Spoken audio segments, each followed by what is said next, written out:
আসসালামু আলাইকুম রহমতুল্লাহ। আমরা গতকাল ক্লাসের পর আজকে গতকাল ক্লাসে যেগুলো করছি তারপর থেকে আজকে করব। আমরা আজকে 5 নাম্বার থেকে শুরু করব। 5 নাম্বার 92 পেজ। খালি ঘরের সংখ্যাগুলো নির্ণয় করো। লব ও হরকে একই সংখ্যা দ্বারা ভাগ করে 12/18 এর 3টি সমতুল ভগ্নাংশ নির্ণয় করো। এটি আমরা করব। দেন আরেকটি ইম্পর্টেন্ট টপিকস এটি তোমাদের বুঝতে হবে, এটি আমি বুঝিয়ে দিচ্ছি। সেটি হচ্ছে যে যদি একটি ভগ্নাংশ আকার থাকে তাহলে সেই ভগ্নাংশ আকারকে কিভাবে আমরা লঘিষ্ঠ আকারে প্রকাশ করব। এখানে যে ভগ্নাংশটি দেয়া আছে 16/20, এখানে লব হচ্ছে 16 এবং হর হচ্ছে 20।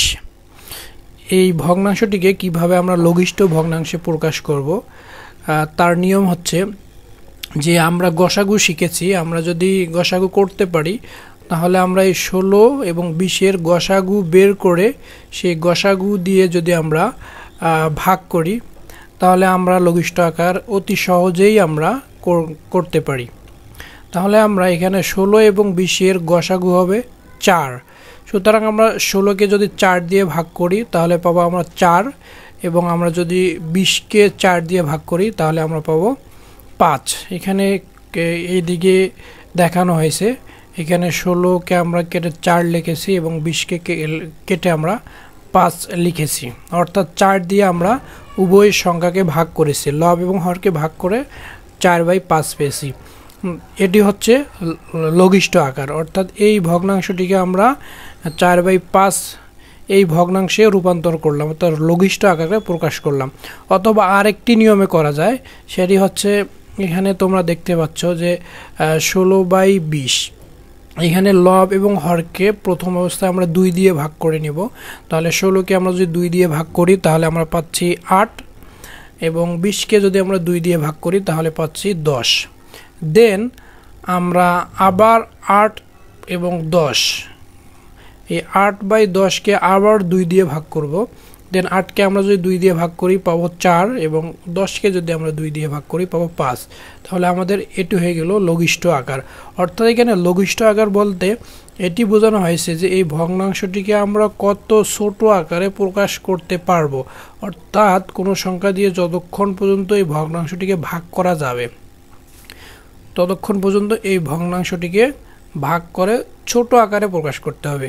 এটি মূলত এভাবেই করতে হয়। আমরা এরপরে অনুশীলনের অঙ্ক লঘিষ্ঠ আকারে ইনশাআল্লাহ করলে তোমরা বুঝতে পারবা তোমাদের কিভাবে লঘিষ্ঠ আকারে প্রকাশ করতে হয়, তখন তোমাদের ক্লিয়ার হয়ে যাবে। এখন আমরা পরবর্তী পেজে চলে যাচ্ছি।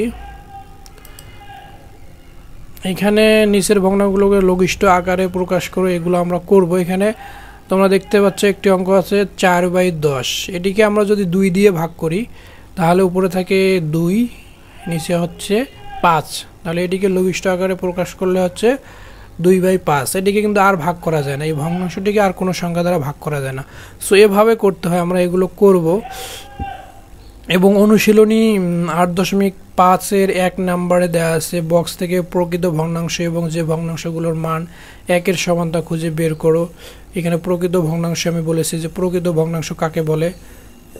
প্রকৃত ভগ্নাংশ কাকে বলে? প্রকৃত ভগ্নাংশ কি? লব অলওয়েজ ছোট থাকবে।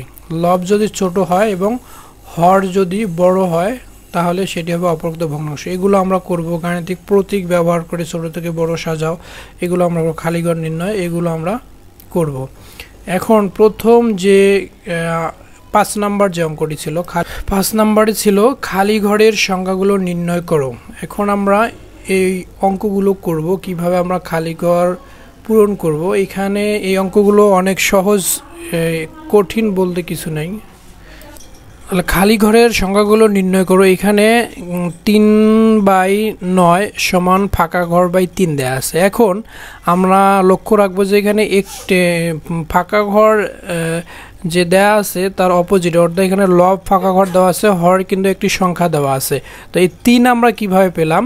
বাম দিকে যে ভগ্নাংশটি দেয়া আছে এটি চিন্তা করে আমাদের এই ঘরটি পূরণ করতে হবে। সো আমরা যদি আমরা এই 9কে 3 দিয়ে ভাগ করি তাহলে কিন্তু আমরা 3 পেয়ে যাই। সুতরাং আমরা নিচে যদি 3 দিই, অর্থাৎ হরকে 3 দিয়ে ভাগ করার কারণে আমরা এখানে 3 পাচ্ছি।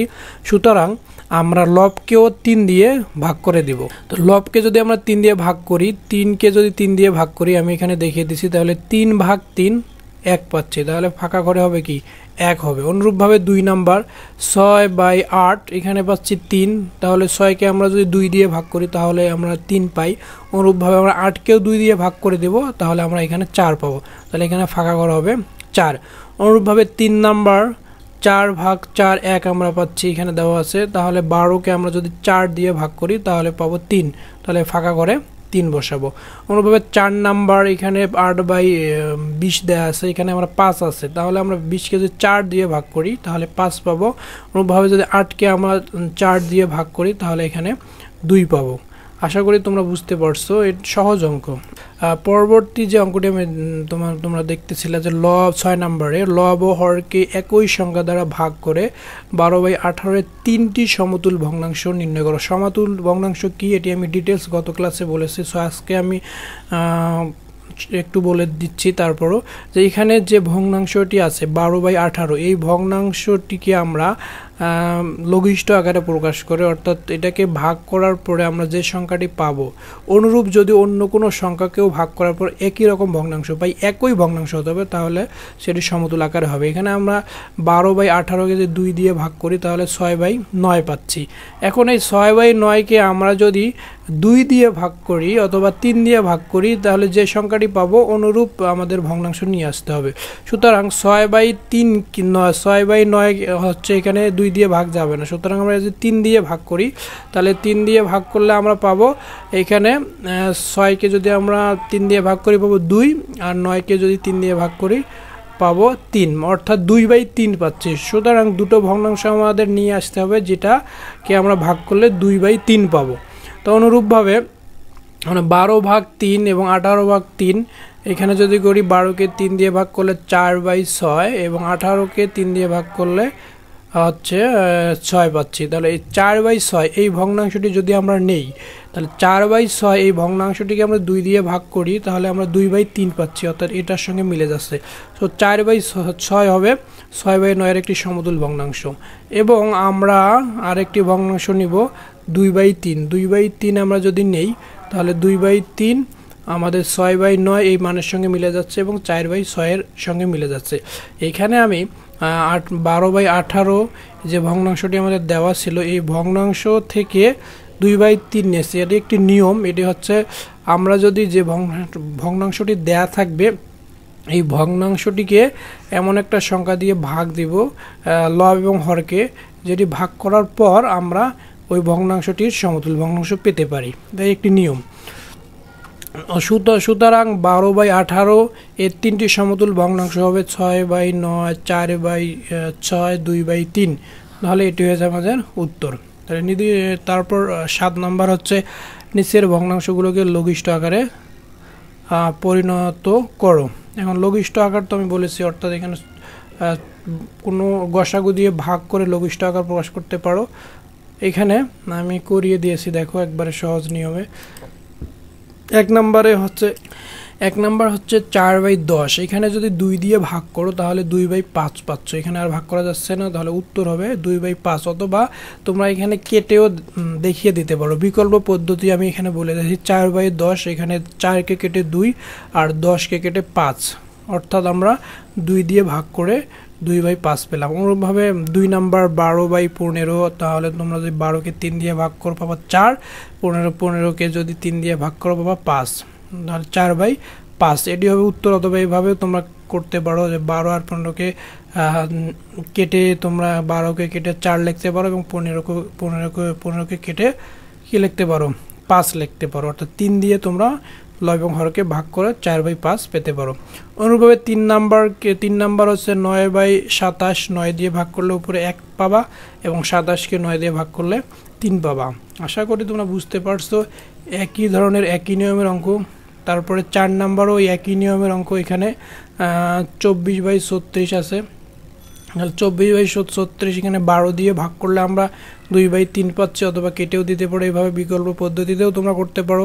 তারপর 5 নাম্বার অনুরূপ 7 দিয়ে আমরা ভাগ করেছি। এগুলো তোমরা বাসায় প্র্যাকটিস করবা, আশা করি তোমরা বুঝতে পেরেছো এবং এগুলো তোমরা ইনশাআল্লাহ করতে পারবা। তারপর এখানে 8.5 অনুশীলনী 1-এর যে নিয়ম আছে, এখানে বক্স থেকে প্রকৃত ভগ্নাংশ এবং ভগ্নাংশের মান 1-এর সমান খুঁজে বের করো। আমি প্রকৃত ভগ্নাংশ বলেছি যে যদি লব যদি ছোট হয় এবং হর বড় হয়, লব বলতে উপরের সংখ্যাটি ছোট আর নিচের সংখ্যাটি বড়, সেগুলো হবে প্রকৃত ভগ্নাংশ। তাহলে এখান থেকে আমরা খুঁজে বের করব যে প্রকৃত ভগ্নাংশগুলো হচ্ছে এখানে 2/3, 5/8, 3/9, 42/48 এবং 2/25, এগুলো হবে প্রকৃত ভগ্নাংশ। আর 1-এর সমান ভগ্নাংশগুলো হলো আমরা যেগুলো লব এবং হর একই থাকবে সেগুলো হবে 1-এর সমান ভগ্নাংশ। সেটি হচ্ছে এখানে 4/4, এখানে 76/76, এখানে হচ্ছে 3/3, এগুলো হবে সমান ভগ্নাংশ। আশা করি তোমরা বুঝতে পেরেছো। আজকের ক্লাস এ পর্যন্ত। আল্লাহ হাফেজ।